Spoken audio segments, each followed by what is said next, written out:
Hello, folks. Welcome back to the Redeemed Marriage Podcast. Hopefully, you have had a chance to listen to last week's episode where we introduced you to our good friends, Meygan and Casey from Marriage365. I hope you enjoyed last week's episode, and I hope that you've had a chance to go out and get their brand new book. And if you haven't, you can look at the show notes and you can find out just how you can do that and get a copy of their new book. But we had so much fun talking with them last week that we actually extended the conversation so that you guys could get more of it this week. We asked them some great marriage questions, and we want you to be a part of that conversation. So here's part 2 of our conversation with Meygan and Casey from Marriage365. Stay tuned. So I want to ask a question about what marriage problems you guys hear the most about in working with couples all over the world. Like what things do you hear, or what questions do you guys get over and over and over again that you've heard? Okay, it's an excellent question, by the way. I would say the number one thing that we hear and that we see happening is a slow and steady death of a marriage. So it's couples who definitely started out in love, and with the house projects, work, the kids, life got in the way. They kind of put their marriage on hold. They still love each other, but then 10, 15, 20 years down the road, they've completely fallen out of love. Yeah. And I would say that that's one of the most common things we see every single day at Marriage365. Yeah. And of course, they reach out to us because now there's kids involved and they're stuck and they don't know, should I just find my happiness with someone else? Yeah, it's people starting to move on to autopilot. Mm-hmm. Yeah. There's actually a nautical term called 1 in 60. And it is for the principle is this: for every 1 degree that you are off your bearing, if you go 60 miles, you're 1 mile off your target. So what we see is that couples get that 1 or 2% off target. And nothing is really dramatic in the first month, 2 months. Or even the first couple years. Yeah. So it's almost insidious because it's like, well, nothing's falling apart here, guys. But then the years go really fast, especially when we're raising kids, right? I mean, the days go by slow, but the years go by fast. Yeah. And all of a sudden, what they do is they kind of pop their head up and go, I don't feel in love anymore. I don't even know my partner anymore. I feel like we're living more like roommates. And one of them at one point says, hey, let's get some help. And the other spouse is like, we've been coasting this entire time. Like, why would I change my MO? Why would I change? And that's where the frustration happens, is that I'm awakening to the idea that we need to work on a relationship and my partner won't join me. Yeah. Another big one that we see is where couples are not apologizing and they're not forgiving. They have no repair tactics. So they're having arguments, they're having disagreements, or they're having big fights. And they're not really saying, I'm sorry, and validating each other. That's so good. And one of the things that you guys just kind of really nailed, the part where the drift, like we see that so much as well. And we're a little different from you guys because we have so many that come to us because they're in a big crisis. But a lot of times their crisis is because there was this drift. Yeah. Right. And so, but you know, some people are able to avoid that crisis, but they're just living as roommates almost. And like, that's the thing that we are so passionate about, is we don't want marriages to continue this path of just living as roommates. And I'm curious, for you guys and all the work that you do you feel like do y'all see more marriages these days that just even instead of divorcing, they just are like, well, this is just the way it is, and everybody drifts or everybody becomes roommates at some point, and we're just going to suffer through this miserable life with each other. I mean, do y'all feel that, or do you feel like more of those give up and say, well, we're going to divorce and go our separate ways? Casey and I say this all the time. They've quit the marriage, but they stay. We call it quit and stay. Mm-hmm. That was a term that was actually popularized during COVID, those COVID years, because people just stop performing, but they don't really leave their job, but they're not like working. And spouses are doing the same thing. They just quit the marriage, but they realize it's too hard for them to separate and to divorce. It's too expensive. Or they just kind of settle in and go, well, this is how it's supposed to be, until typically one is so lonely that they go have an affair, or one just files for divorce out of nowhere, or something happens, or someone goes into depression, because we're meant to do life together. And if to be married and alone is one of the worst things to ever feel in your life. Yeah.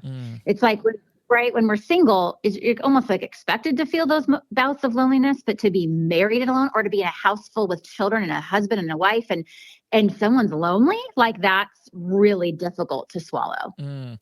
You know, and even just talking with you guys, and I know, man, if we just, it's probably really good we don't live close by y'all, but because it's making me just even think so much, and sometimes I feel like that these couples, we get so many of the couples, like we've said, that they have these bigger issues, but what that sometimes brings to the surface is a reason to fight, like something to actually fight for.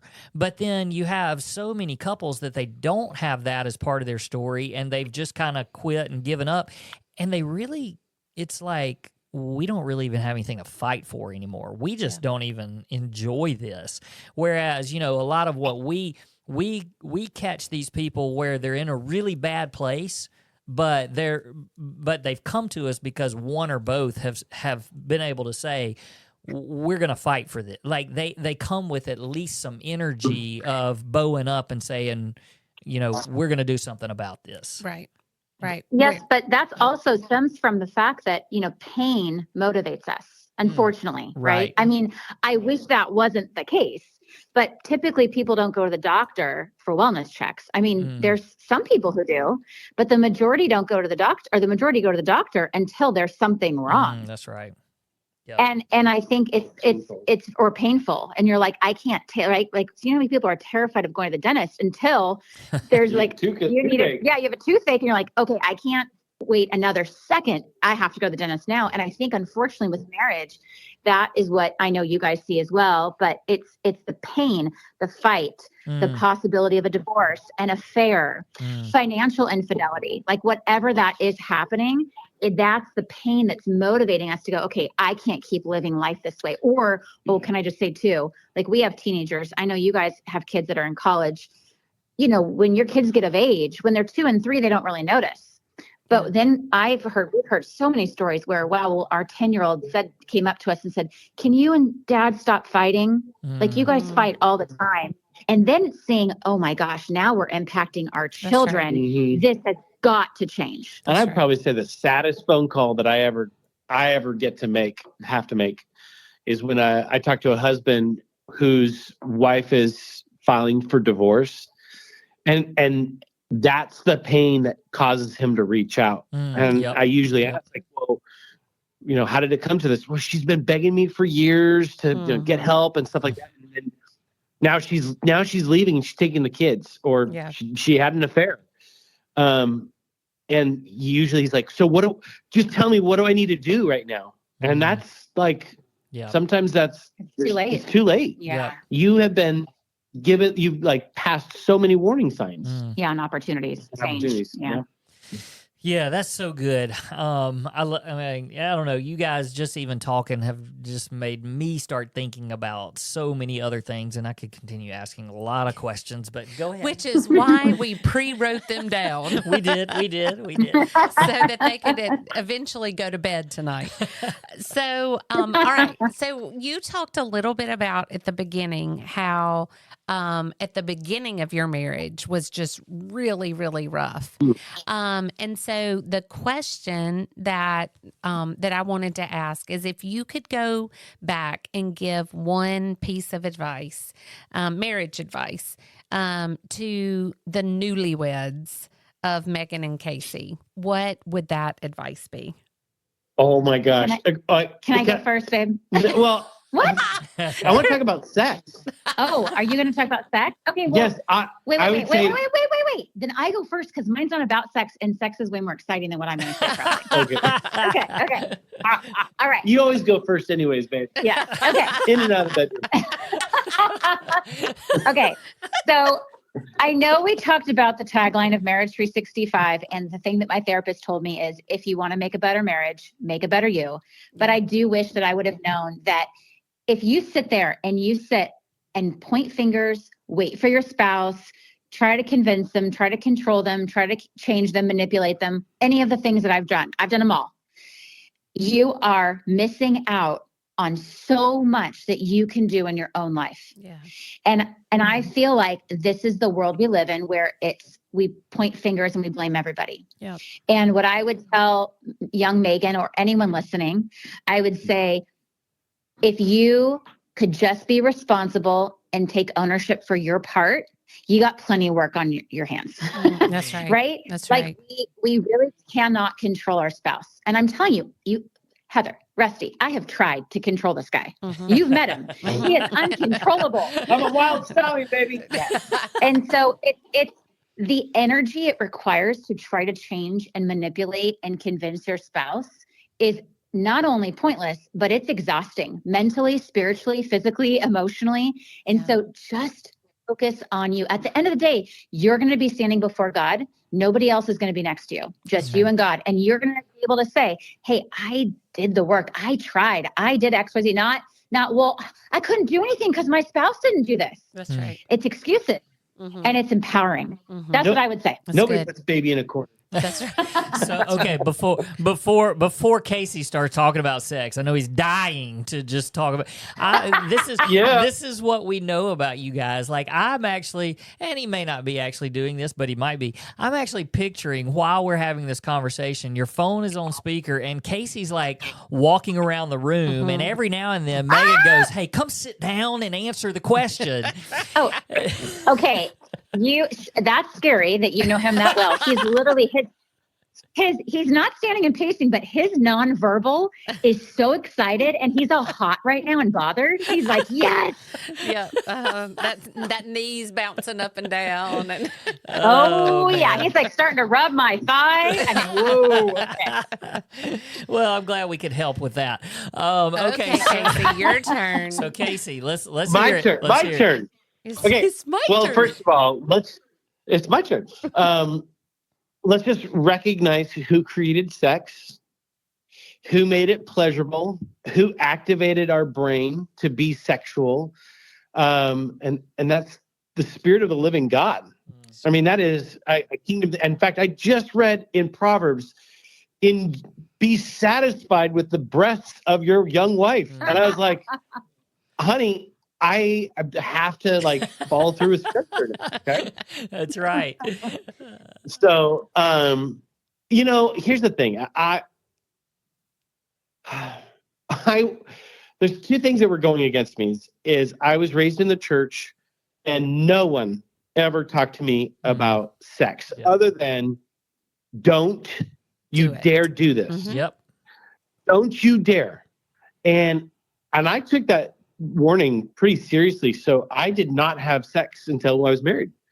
And I'm really grateful that I did that, but it came with some baggage, which is, well, this is something supernatural. This is something totally natural. So it should be super simple and super easy. And you know what? Since it is now something I get to enjoy, there's a bit of a dirty side to it. Like, ooh, this was once taboo and now I can do this. But I would never talk about it with Meygan. And so, I mean, let's just be honest. I would hop on Meygan, we'd have intercourse, and then we were done. And I was a very selfish lover. I was an insecure lover. I didn't know anything about Meygan's body. I didn't have any healthy conversations around sex. And so our sex life suffered significantly when we were first married. And here's the level that I thought. When we were having intercourse, what I was feeling is what Meygan must be feeling at this right moment. That's what he thought. That's what I thought. That's what I thought. Yeah. So you must be just really enjoying it. And look at all the rom-coms, they walk into the apartment, they throw each other up against the wall. They're having intercourse and they both orgasm together. So shouldn't that be the norm? Right. Nobody talked to me about this. Right. So if I were to descend from the heavens back in 2003, I'd say, Casey, I want you to memorize this word, the clitoris.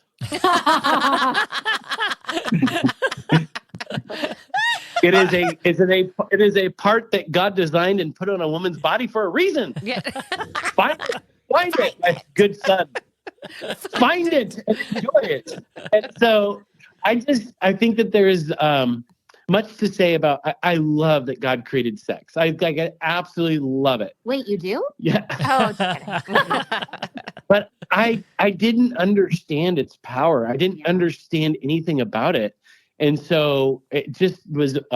Well, I'm sorry. I want to interrupt you by saying saying it's a sore this. subject when we were in the early years. I want to say this. The enemy tries everything in his power to get the couple in the bedroom before they get married. Yeah. And then when they get married, he does everything in his power to keep them out of the bedroom. That's good. Yeah. Because he knows how powerful it is. Because he knows Yeah. how powerful sex can be for a marriage. That's right. And for a couple, because of the hormones, the dopamine, right? They say it's stronger than like taking drugs. And so if that's the case, and we know that, and we know the bond, then I feel like, of course, the enemy is going to keep us away. And I think part of that is also misinformation. Obviously, pornography being a huge educator. It's not the best, of course, it's the worst, but that's what Christians and non-Christians are learning from. So I love that you would tell your younger self, babe, that, because I would tell him too. Yes. Discover it and enjoy it. No, that is so good. And I think our listeners probably are like, oh, have them on here more often. That's fun. That's right. But that is, all of that is so good. And I love, that was really good, Meygan. The keep you out of the bed. Get you in the bedroom before you're married and out of the bedroom after. That is spot on for sure.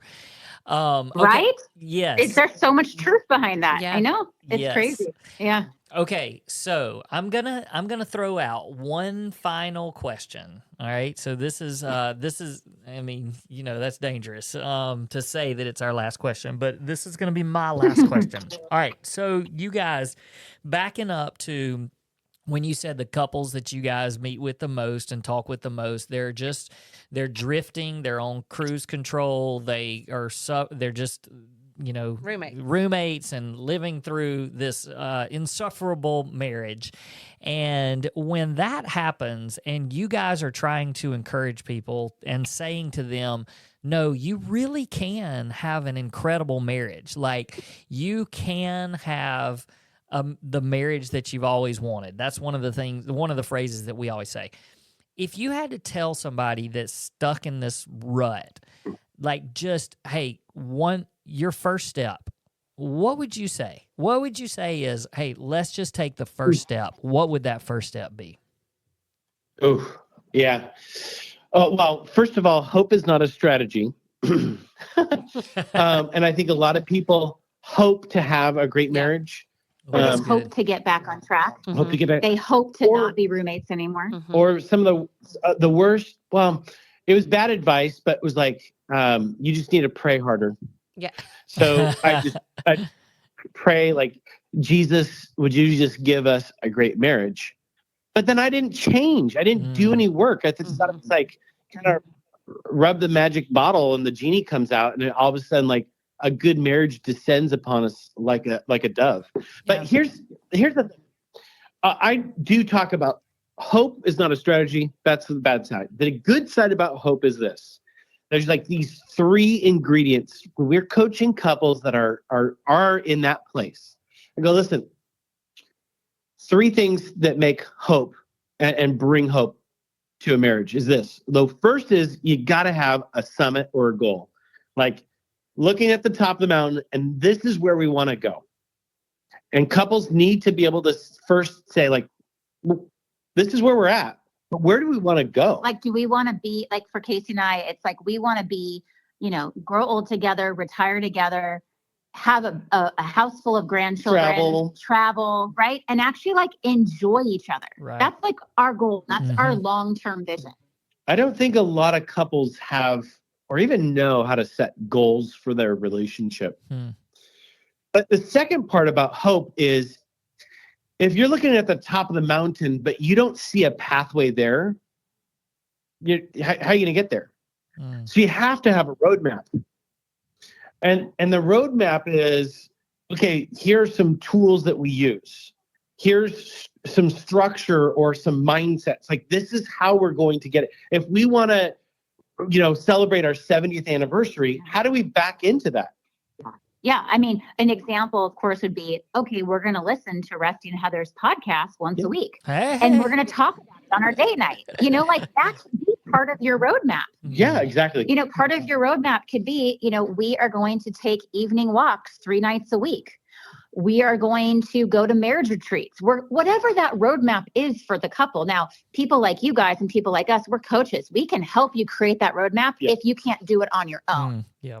And that's really clear because I think a lot of people can create their own roadmaps, but I actually think the majority of people do not know how to make their own roadmaps. That's right. Yeah. And the third part to hope is actually taking that first step. And so I think when you're actually moving and taking positive action in your relationship, this is when hope starts to become a reality for a lot of couples. Because I think when you're bored with each other, you're on autopilot, there's not a lot of hope in the relationship. And I want to add to that really quickly is that most couples, I'm going to exaggerate here, but I think I'm pretty accurate. I'm going to say 95% of married couples actually have the very similar goals long-term. If you talk to any couple, they'll say, well, yeah, we want to grow old together. We want to have fun. We want to enjoy each other. Rarely are you going to meet a couple that's like, oh, I want to be alone and be on my deathbed by myself. Right? Like, right. You don't hear that. I hope we divorce in 5 years. I hope we divorce and go through a horrible divorce and we ruin our children's lives. We have an affair on each other. Yeah. Like people aren't wanting that. That's not their goals. And so it actually creates an opportunity for couples to remind themselves, we actually want the same things. Now, how we get there can look differently.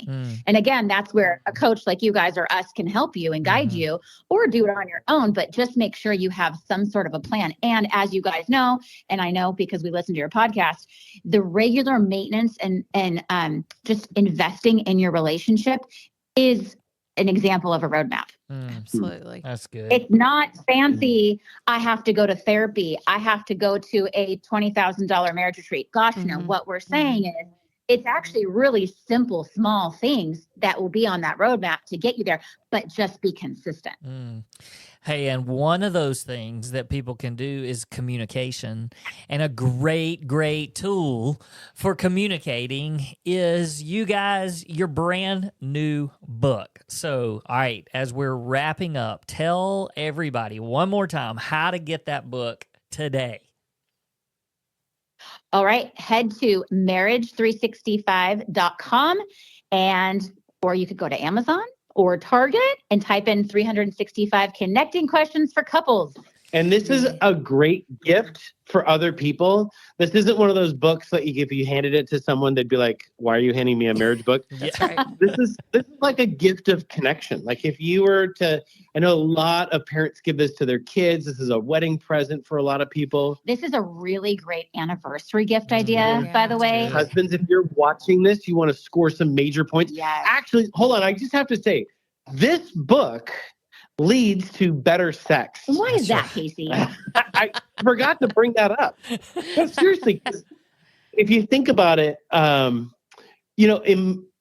emotional intimacy is kind of the starting block for building attraction for one another. It's like, ooh, I like this person. I feel safe with this person. And then physical and sexual intimacy is born out of the emotional parts of it. That's right. So I know like guys want sex and the women want the emotions. Kind of does have to start with the women, huh? That's right. Love it. In the bedroom and in the bedroom. You get to go first. And with Christmas coming up, it would Perfect be gift. a great Perfect Christmas present Yes. as well. Hey, Yes. we want I love that. we want all of our listeners, all of our followers to get this book because we want you to have it for yourself and for your marriage, but we also want you to support our friends Meygan and Casey. And hey, look, we have No. thoroughly enjoyed getting to know you guys. Thank you for being on our podcast, and really, we're just grateful for your friendship. It's We been are. so much fun getting to know you guys, and hopefully God's going to continue to open up doors for us to minister together and do some things together. And so we just appreciate you guys so, so much.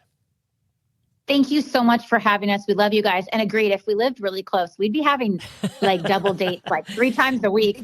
Absolutely. And we all would. try to be talking over each other. That's right. We would. We would. And we'd probably stay up way too late and hang out together. Yes. Hey, That's for right. all of our listeners, thank you guys for being here for us, for being followers, and we really just want you to check out Marriage365 and check out Meygan and Casey. They are incredible, and so we're gonna sign off, and we'll talk to you guys next week. So, peace.